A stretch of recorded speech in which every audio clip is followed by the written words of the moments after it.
வணக்கம். 9 வருடங்களுக்கு முன்னால் காவிரி நதிநீர் பிரச்சனையின் போது கர்நாடகாவில் தமிழர்கள் தாக்கப்பட்டார்கள். தமிழ் படங்கள் திரையிடுவதை நிறுத்தச் சொல்லி ஆர்ப்பாட்டங்கள் நடைபெற்றன. அதற்கு கண்டனம் தெரிவிக்கும் வகையில் தமிழ் திரையுலகின் சார்பில் நடைபெற்ற கண்டன கூட்டத்தில் பலரும் ஆவேசமாக பேசினார்கள். அவர்களில் நானும் ஒருவன்.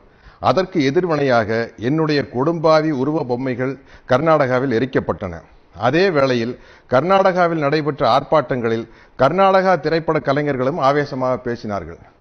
அப்படி நான் பேசிய போது என்னுடைய சில வார்த்தைகள் கன்னட மக்களின் மனதை புண்படுத்தியதாக அறிகிறேன்.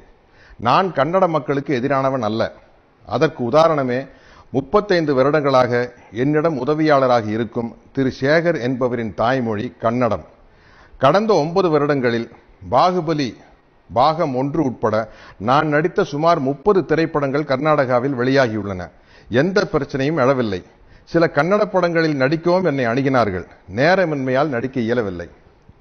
9 வருடங்களுக்கு முன்னால் நடந்த அந்த கண்டன கூட்டத்தில் நான் பேசிய அந்த வீடியோ பதிவை யூடியூபில் பார்த்ததாலும், நான் பேசிய சில வார்த்தைகளால் கன்னட மக்களின் மனம் புண்படுவதாக அவர்கள் கருதுவதாலும், அந்த சில வார்த்தைகளுக்காக 9 வருடங்களுக்கு பிறகு நான் கன்னட மக்களிடம் என் மனப்பூர்வமான வருத்தத்தை தெரிவித்துக் கொள்கிறேன். எனக்கு ஆதரவாக குரல் கொடுக்கும் தமிழீழ உறவுகளுக்கும் தமிழக மக்களுக்கும் என் நலம் விரும்புபவர்களுக்கும் என் மீது வருத்தம் கொள்ள வேண்டாம் என்று கேட்டுக்கொள்கிறேன். அவர்களுக்கு ஒரு சிறிய விளக்கம். பாகுபலி என்ற மிகப்பெரிய படத்தின் ஒரு மிகச்சிறிய தொழிலாளிதான் நான். என் ஒருவனுடைய செயலின் பொருட்டு, சொற்களின் பொருட்டு பல ஆயிரம் பேர்களின் உழைப்பும் பணமும் விரயமாவதை நான் விரும்பவில்லை. அது மட்டுமல்லாது, கர்நாடக மாநிலத்திற்கு பாகுபலி 2ஆம் பாகத்தை வாங்கிய விநியோகஸ்தர்களும் திரையரங்கு உரிமையாளர்களும் பாதிக்கப்படாமல் பாதுகாக்கும் கூடுதல் பொறுப்பும் எனக்கு உள்ளது என்பதை தயவு செய்து புரிந்து கொள்ள வேண்டும் என்று கேட்டுக்கொள்கிறேன். அது இன்றைய ட்விட்டரில் இயக்குனர் திரு ராஜமௌழி அவர்கள் கூறிய விளக்கத்தின் மூலம் இன்றைய ட்விட்டர் பதிவில் ராஜமௌழி அவர்கள் கூறிய விளக்கத்தின் மூலமாக தெளிவாக தெரியும். ஆனாலும் இனிவரும் காலங்களில் தமிழீழ மக்களின் பிரச்சனையாக இருந்தாலும் சரி, காவிரி எனக்கு உள்ளது என்பதை தயவு செய்து புரிந்து கொள்ள வேண்டும் என்று கேட்டுக்கொள்கிறேன்.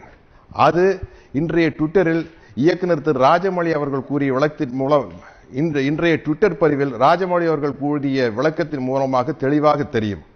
ஆனாலும் இனிவரும் காலங்களில் தமிழீழ மக்களின் பிரச்சனையாக இருந்தாலும் சரி, காவிரி நதிநீர் பிரச்சனையாக இருந்தாலும் சரி, விவசாயிகள் பிரச்சனையாக இருந்தாலும் சரி, தமிழக மக்களின் நலம் சார்ந்த அனைத்து நியாயமான பிரச்சனைகளுக்கும் தொடர்ந்து குரல் கொடுத்து கொண்டுதான் இருப்பேன் என்பதை தெள்ளத் தெளிவாக கூறிக்கொள்கிறேன்.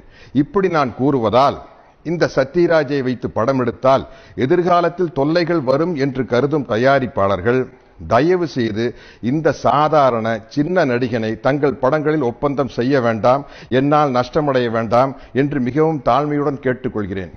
ஏனென்றால் ஒரு நடிகனாக இருப்பதை விட, இறப்பதை விட எந்தவிதமான மூட நம்பிக்கையும் இல்லாத ஒரு தமிழனாக இருப்பதும் இறப்பதும் தான் எனக்கு பெருமை, மகிழ்ச்சி. எனது மனப்பூர்வமான வருத்தத்தை ஏற்றுக்கொண்டு பாகுபலி படத்தின் 2ஆம் பாகத்தை வெளியிட ஒத்துழைக்குமாறு கன்னட மக்களை அன்புடன் கேட்டுக்கொள்கிறேன். என் உணர்வுகளை புரிந்து கொண்டு எனக்கு உறுதுணையாக நின்ற தமிழீழ மக்கள், தமிழின உணர்வாளர்கள், தென்னிந்திய திரைப்பட நடிகர் சங்கம், தமிழ் திரைப்பட தயாரிப்பாளர் சங்கம், தமிழ் திரைப்பட இயக்குநர்கள் சங்கம், தென்னிந்திய திரைப்பட தொழிலாளர்கள் சங்கம், என் நலம் விரும்பிகள் அனைவருக்கும் நான் எனது மனமார்ந்த நன்றியை தெரிவித்துக் கொள்கிறேன். என்னால் ஏற்பட்ட தொல்லைகளை பொறுத்து கொண்ட இயக்குனர் திரு ராஜமௌழி, தயாரிப்பாளர்கள் திரு ஷோபு, திரு பிரசாத் மற்றும் பாகுபலி படக்குழுவினர் அனைவருக்கும் எனது மனமார்ந்த நன்றியை தெரிவித்துக்